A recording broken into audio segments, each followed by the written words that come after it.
vamos a hablar sobre la importancia de la investigación y sobre cómo los insights pueden ser la clave para hacer sentir los colores. Bienvenida, Carolina. Hola, Marina. A veces la gente dice, no, yo ya tengo investigación hace 10 años y es una investigación ya muy bien, ¿sabes? Pero es que las cosas están cambiando y más ahora y con las redes sociales, o sea que la opinión y las percepciones de la gente no son estáticas. Poner a la persona en el centro de las decisiones estratégicas y por tanto basarse mucho más en el de, oye, ¿qué necesitas? ¿No? Y no desde el que yo hago y te voy a ofrecer esto, ¿no? Al final estás comunicando muchos mensajes, pero no estás dando en la clave para conectar realmente con lo que necesitan y lo que es importante para ellos. Entonces la investigación te da mucha claridad, te da mucha luz. Los insights no son datos, no son datos. Al final un insight es lo que te abre la puerta a que el cliente te escuche. Es muy importante esa posición neutral del investigador. ¿Verdad que un psicólogo no se autoanaliza a sí mismo? Claro. O sea, no se pone a sí mismo en el diván. Es que es imposible analizarte a ti mismo. Pues lo mismo pasa con el B2B y con cualquier marca. La cultura de una empresa y una compañía que es tan importante para cómo lo estás comunicando hacia afuera, es muy difícil que la analices tú mismo. Muchas veces cuando mejor funciona una sesión, un workshop de co-creación, es precisamente cuando venimos de unas entrevistas previas, de una fase. Exacto. Y puedes también poner encima de la mesa esas verdades y co-crearlas. Exacto.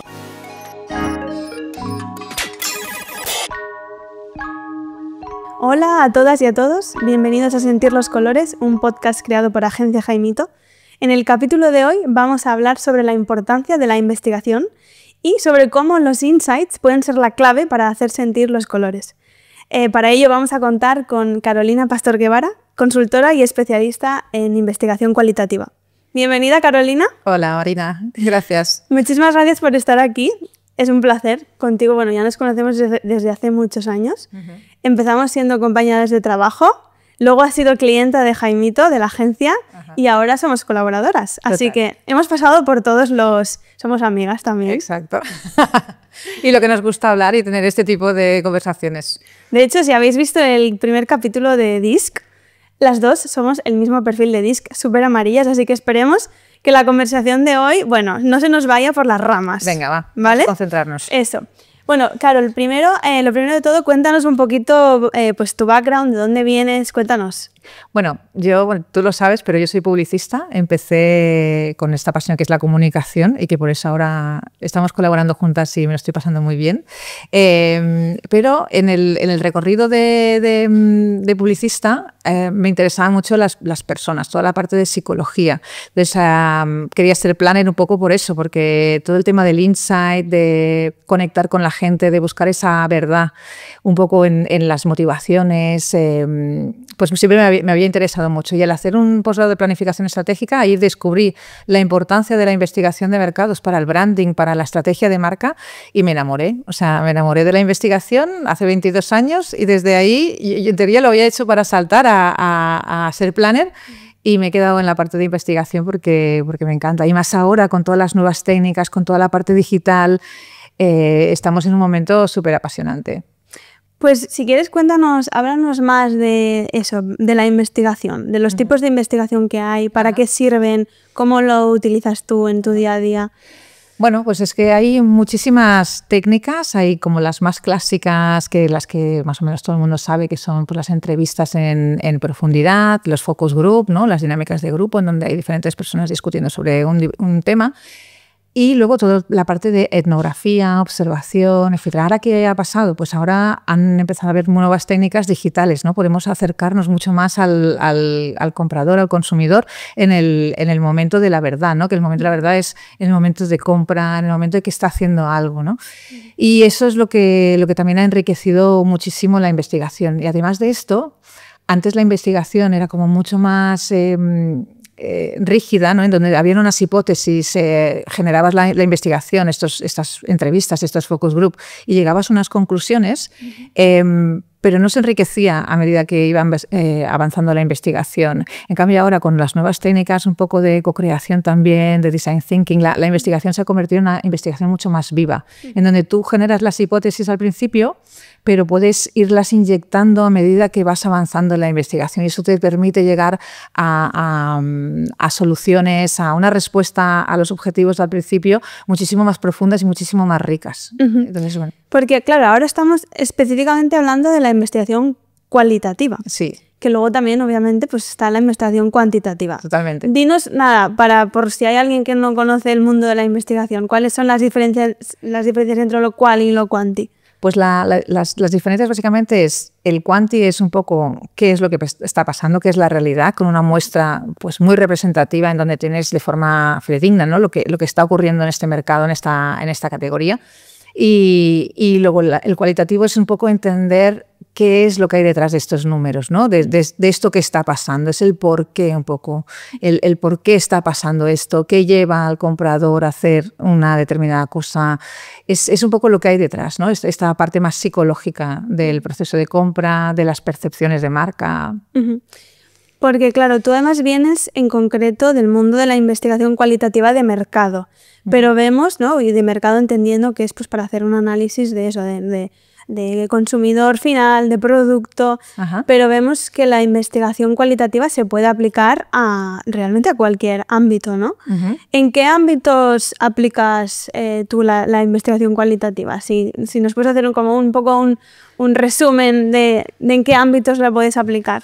Pues es que mucho desde branding, o sea, es cómo generar la estrategia de marca y ver, porque al final cuando tú tienes que posicionar una marca, ¿no? Y hacer branding, lo que estás trabajando es con la percepción de esa marca en la mente del consumidor, ¿no? Uh-huh. Entonces, utilizas la investigación para saber qué posición exacta está ocupando esta marca y hacia dónde la quieres mover. Hacia dónde la quieres mover quiere decir dónde la quieres mover dentro de la cabeza del consumidor, uh-huh. Y qué le tienes que añadir, qué valores tiene que incorporar o por dónde la tienes que mover en este territorio conceptual para que sea esto. Luego también es que la investigación la puedes utilizar como inspiración, como exploración de, pues eso, cómo está la categoría, qué tendencias se están moviendo, hacia dónde está yendo esta categoría, cómo están utilizando los compradores los productos, qué necesidades hay, porque a veces la gente dice, no, yo ya tengo investigación hace 10 años, es una investigación ya muy bien, ¿sabes? Pero es que las cosas están cambiando y más ahora y con las redes sociales, o sea que la opinión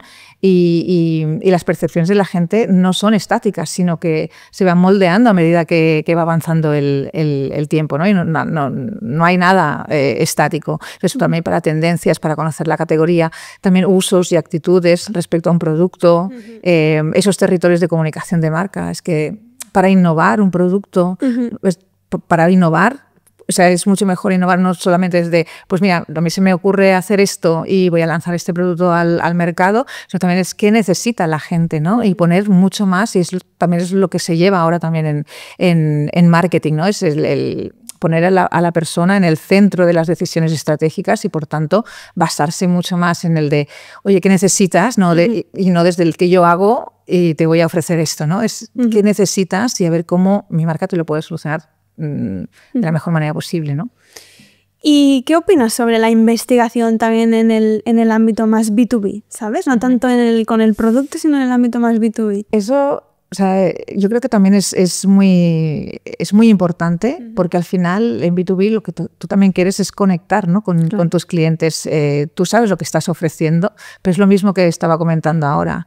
Es qué es relevante y en qué momento es relevante tu producto para estos clientes, ¿no? Y muchas veces también suponemos muchas cosas, que sabemos muchas cosas, pero los clientes son diferentes a nosotros. Entonces, la investigación lo que te ayuda es a ponerte en la piel de tu cliente y de pensar un poco como él piensa. Y eso es muy relevante a la hora de comunicar, porque si no, al final estás comunicando muchos mensajes, pero no estás dando en la clave para conectar realmente con lo que necesitan y lo que es importante para ellos. Entonces, la investigación te da mucha claridad, te da mucha luz en ese sentido. Vale, y hablando sobre investigación, ya sea eso, en B2C como en B2B.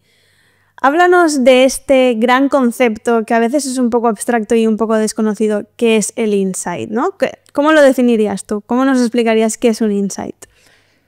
Me alegro que me hagas esta pregunta. No, porque es verdad que es un concepto que además todo el mundo lo utiliza y a mí me da un poco de rabia cuando se utiliza en vano, ¿no? No es en vano, ¿no? Pero la gente dice, no, insights, pero como si fueran al peso, ¿sabes? De coges un saco de insights y venga, todo insights. Los insights no son datos, no son datos. O sea, ¿qué es un insight?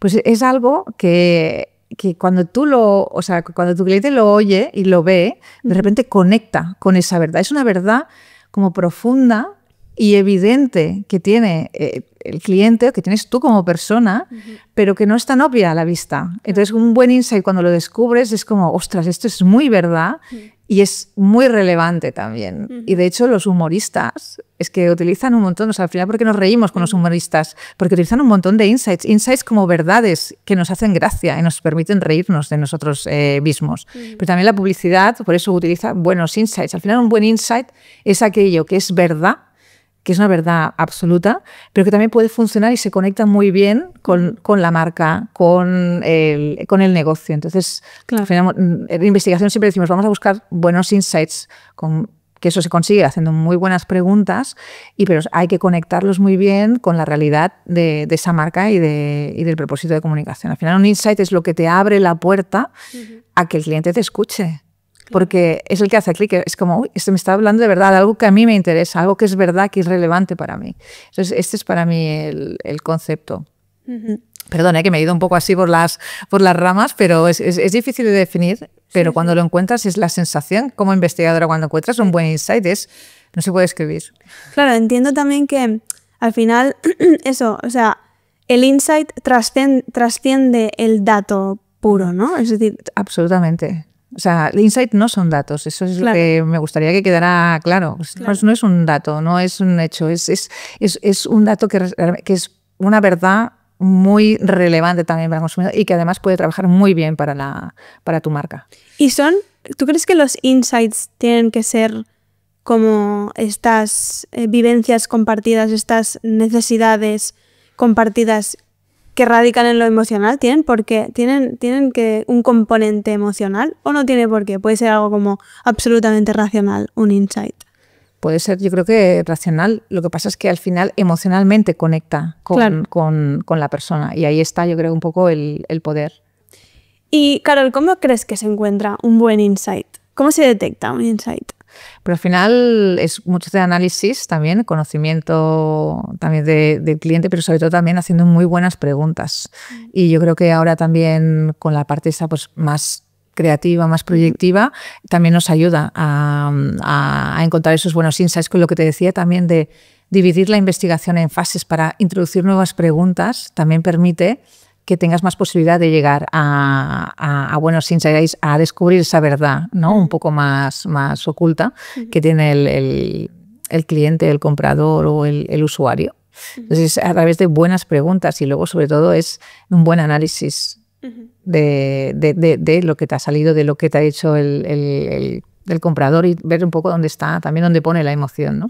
Y ver también la oportunidad que tiene conjuntamente con el negocio, claro. O sea, exacto. Entonces ahí, por eso también la colaboración cliente-investigador siempre tiene que ser muy, muy de la mano para poder encontrar aquello que realmente conecte, que pueda ser realmente, que funcione muy bien en la marca. Y ese insight tenga ese valor y que pueda marcar ese antes y ese después.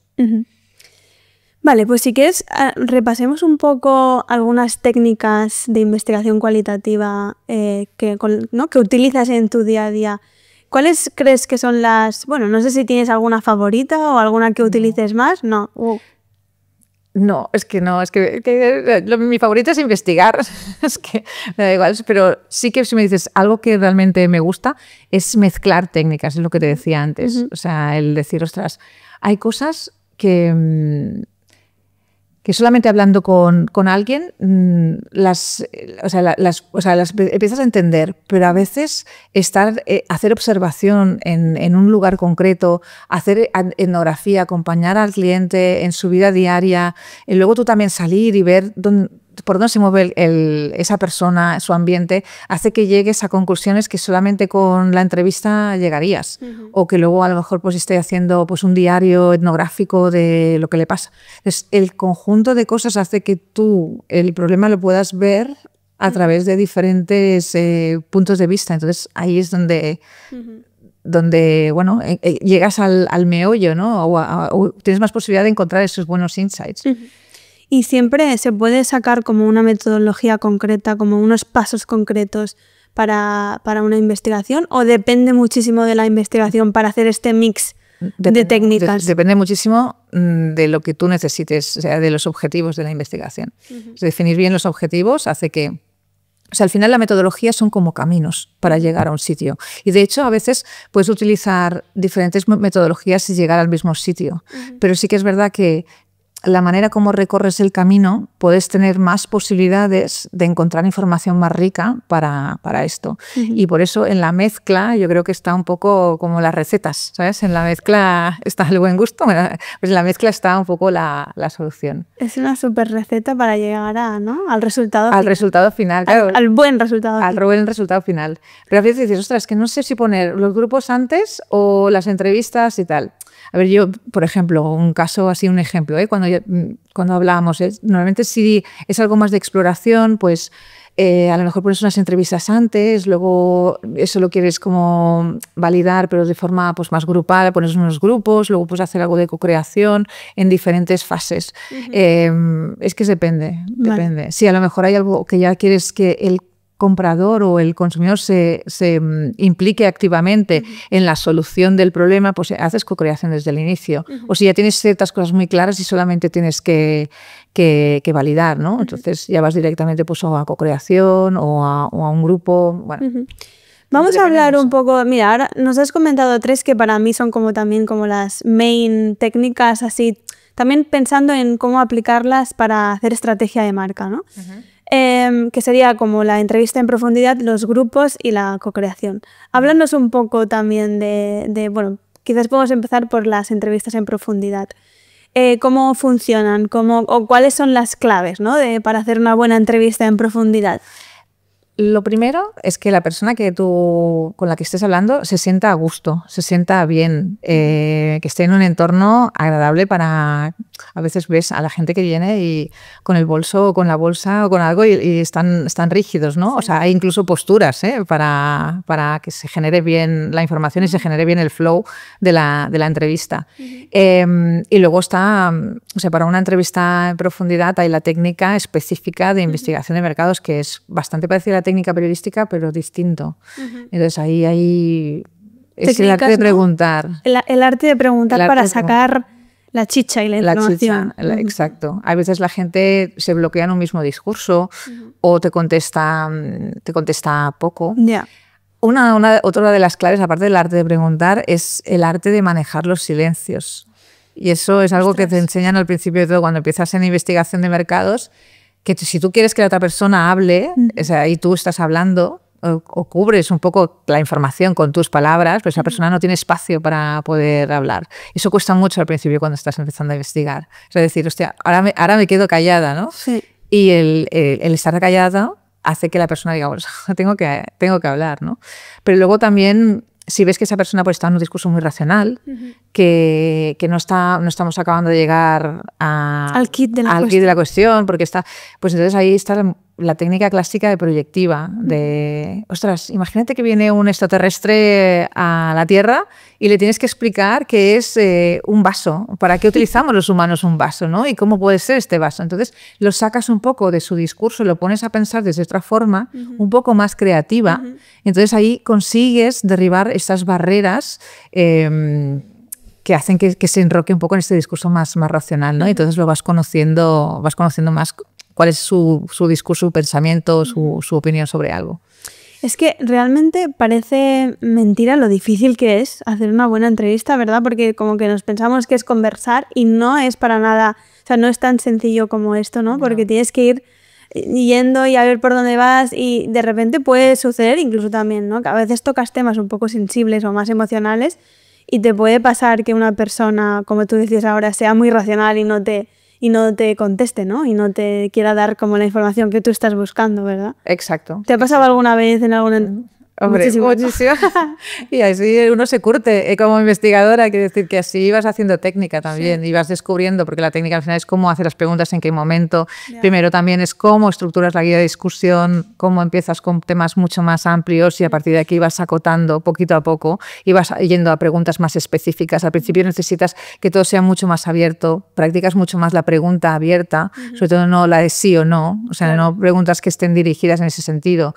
Y luego utilizar mucho hecho pues algunas colectillas, ¿no? El que sentido nunca por qué, que es muy incisivo, ¿sabes?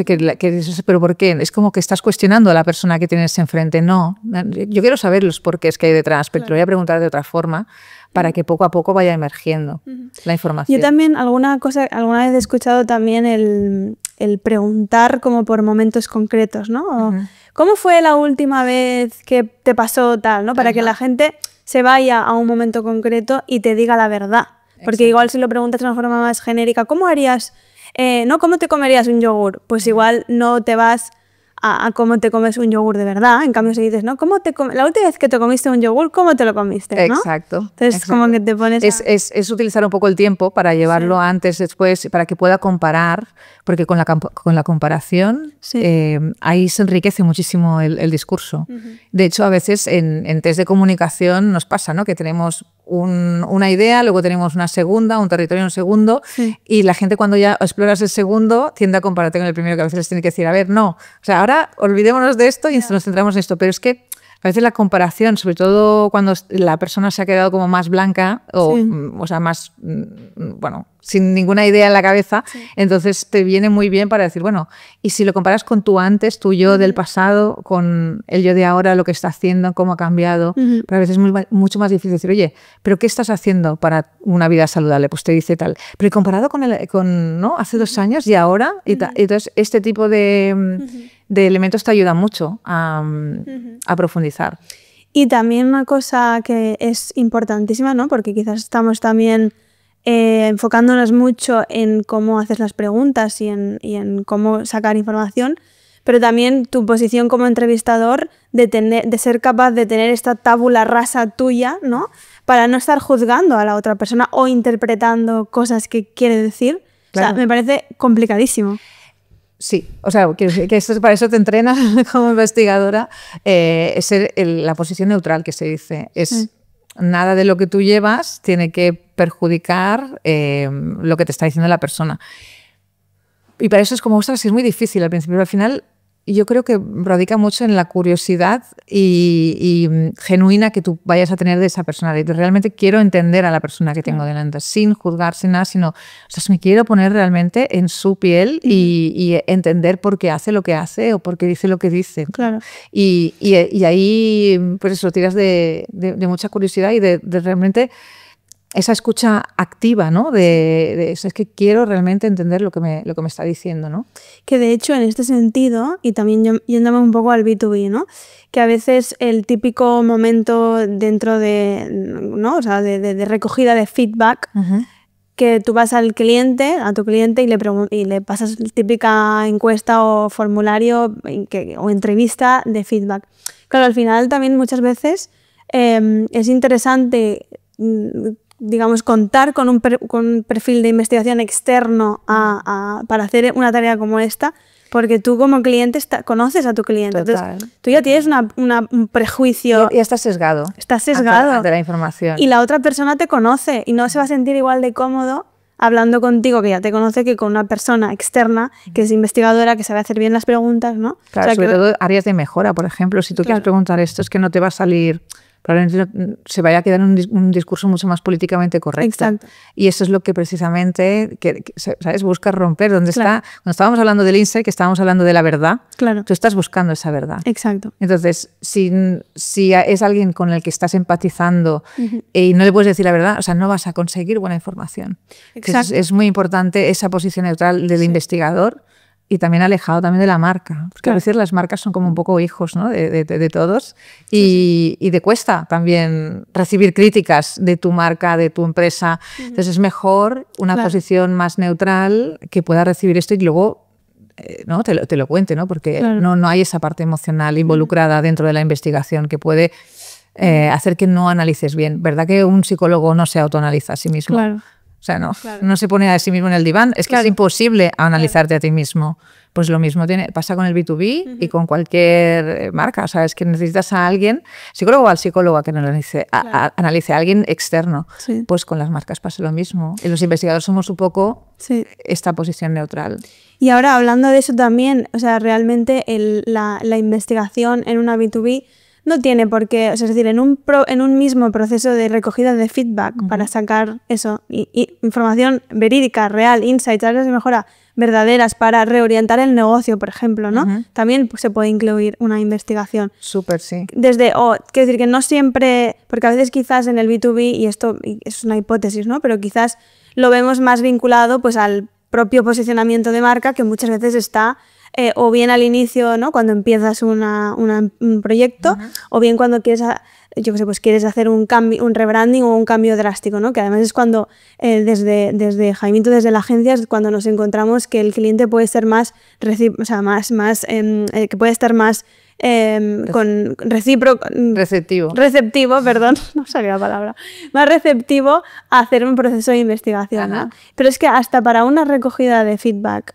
que es algo que se debería hacer de forma periódica, ¿no? En el día a día con tu relación con cliente, es interesante tener una visión neutral, externa. Claro. Siempre es ese punto de vista desde fuera, ¿sabes? Sí. Porque a la que tú te estás implicado desde dentro, yo creo que tu capacidad de análisis y ser objetivo, que eso es un poco de lo que va esto, ¿no? Para intentar encontrar esa verdad, es muchísimo más difícil. Y luego, que eso también lo habíamos hablado alguna vez, el tema de que la cultura interna de una compañía, sobre todo en el B2B, impacta mucho en el branding, ¿no? O sea, al final lo que tú eres es lo que tú dices, lo que tú comunicas desde fuera.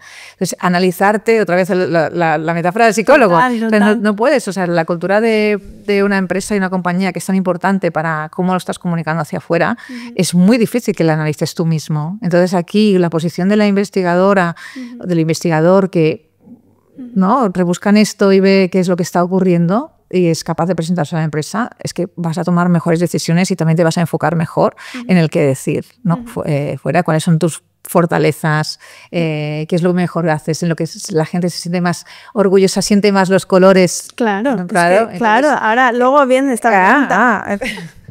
De hecho, antes de irnos hacia aquí, hablemos también un poco de los focus groups. O sea, ¿qué diferencias crees que hay entre una entrevista en profundidad con individual, digamos, y un grupo, un focus group, ¿no?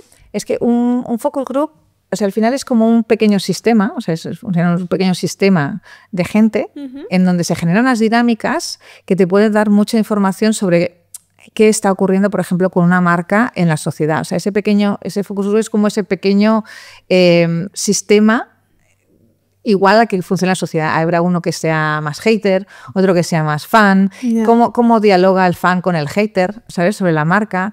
Al final es un grupo, seguramente, aunque se captan con ciertas características de muestra similares, pero cada quien tiene su opinión, su manera de decir. Entonces, el contraste de opiniones hace que se estimule mucho el discurso y sobre todo te sirve para eso, para imágenes de marca, para territorios, en donde ves un poco el constructo social, que es lo mismo que la sociedad es lo mismo que está funcionando en este pequeño grupo, claro. ¿Vale?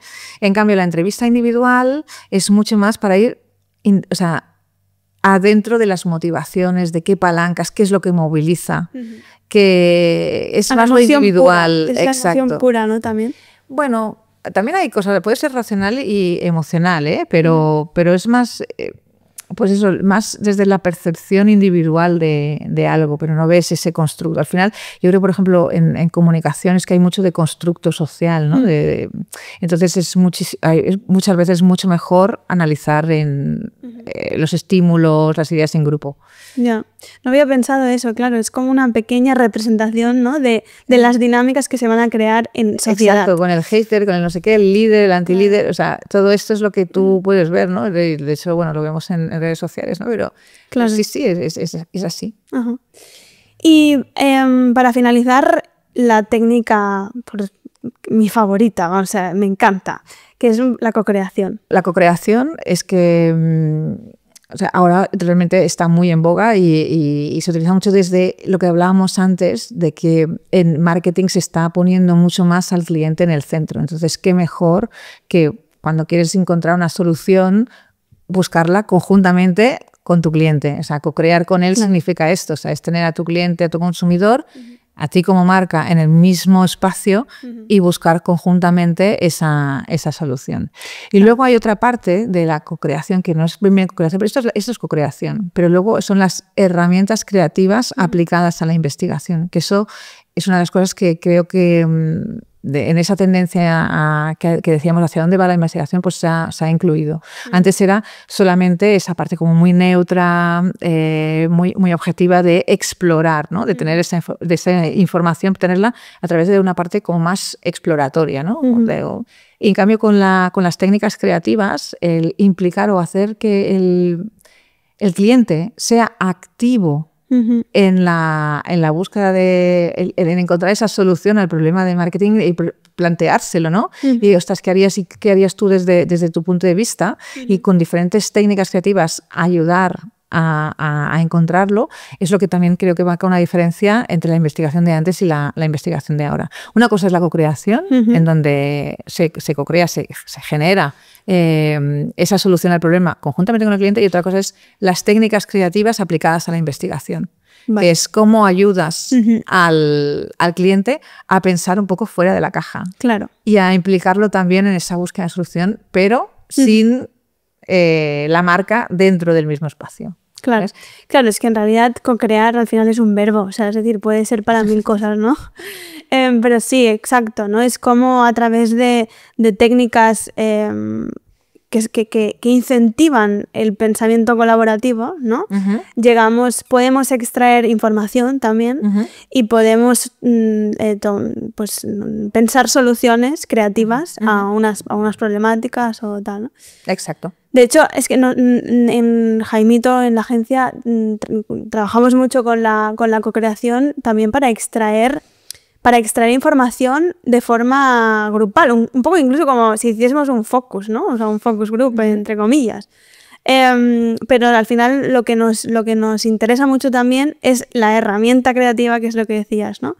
Las técnicas creativas para conseguir extraer esa información. Exacto. Porque al final la creatividad lo que te permite es que las personas estén sin tantas barreras racionales. Exacto. Entonces derribar eso y entonces decir, ostras, siempre en la búsqueda de la verdad, ¿no? Sí, de este insight, pues es intentar a través de lo creativo derribar esto para que emerjan pues esas emociones. Sí, y también de una forma alineando al equipo, que también para mí es el kit de la cohesión de este tipo de técnicas, llamémosle, ¿no? En las que de una forma pues rápida, por decirlo de una manera, ¿no? En una sesión de pues 3-4 horas estás alineando a todo un equipo de una forma creativa, porque que además se están llevando la experiencia, ¿no? De salir un poco de su rutina del día a día y hacer un proceso creativo en el que se está extrayendo un montón de información, en el que tú como proveedor de servicios también estás analizando, ¿no? Y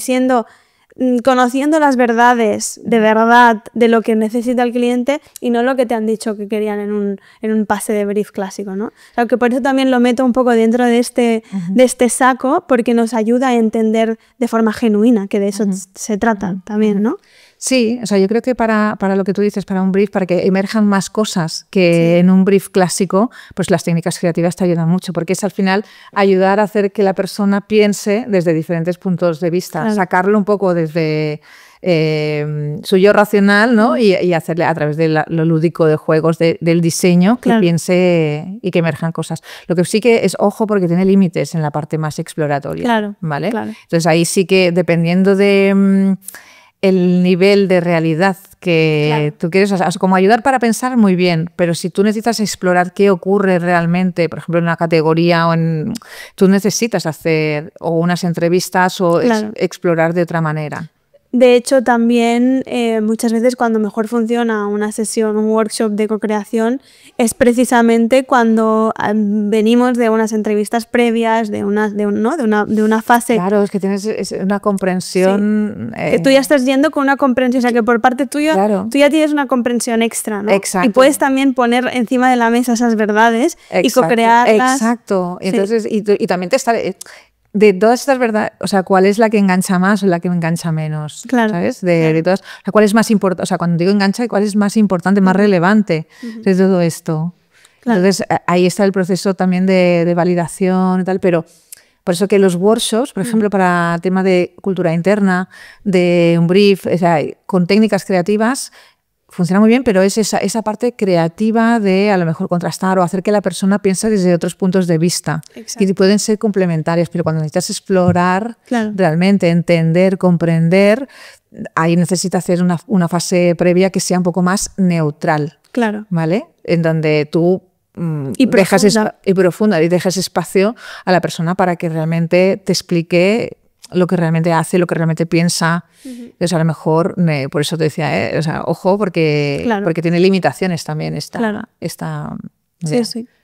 Oye, pues para ir finalizando, la última pregunta que siempre hacemos es ¿qué es para ti sentir los colores? Pero vamos a darle un matiz y te voy a preguntar que por qué crees que la investigación nos ayuda, ¿no? O puede ayudar a una marca a hacer sentir sus colores. Porque estará anclada en insights verdaderos y eso es lo genuino y lo auténtico, y para mí en la autenticidad está en el realmente sentir lo que tú eres, porque es auténtico, es de verdad. Entonces, por eso. Estupendo. Oye, Carol, pues mil gracias por todo lo que nos has explicado. Es un mundo extenso y profundo el de la investigación. Sí. Puede dar muchas cosas y a veces, y esto es lo mejor, digo, bueno, es que depende. Claro. Es un poco rollo, pero ahí está un poco la gracia también, ¿no? Es un mundo claramente, y sobre todo en lo quali, totalmente personalizable, o sea, es todo muy ad hoc. Es que el cualitativo es muy ad hoc. Claro. Cuando hablamos de ad hoc es diferente, por ejemplo, en el cuantitativo, que hay cosas que se pueden, bueno, y traquea, o sea, haces traqueas cosas. En el cualitativo es muy ad hoc en función de las preguntas, de los objetivos, de las necesidades. Claro. Entonces puedes utilizar ese mix de técnicas que te decía. Claro. Para eso. Entonces, bueno, hay diferentes caminos para llegar a eso. Claro. Y es más de sastrería, ¿no? O de chef, encontrar esa receta que creas que puede tener más éxito para encontrar la información más rica y más de verdad sobre lo que tú estás investigando. Claro. Pues bueno, esperemos que al menos, bueno, es eso, un mundo muy extenso, podría dar para muchísimos capítulos, pero bueno, como primer capítulo para adentrarnos en el mundo de la investigación, esperemos que, bueno, pues que hayan quedado claros los conceptos, que habernos explicado un poco en esto de qué son los insights, pero bueno, seguro que lo seguiremos hablando en próximos capítulos de Sentir los Colores, y así que os esperamos a la próxima. Muchísimas gracias, Carol, de nuevo por tu tiempo y por tus aprendizajes, así que pues a vosotras. Estamos en contacto. Un placer.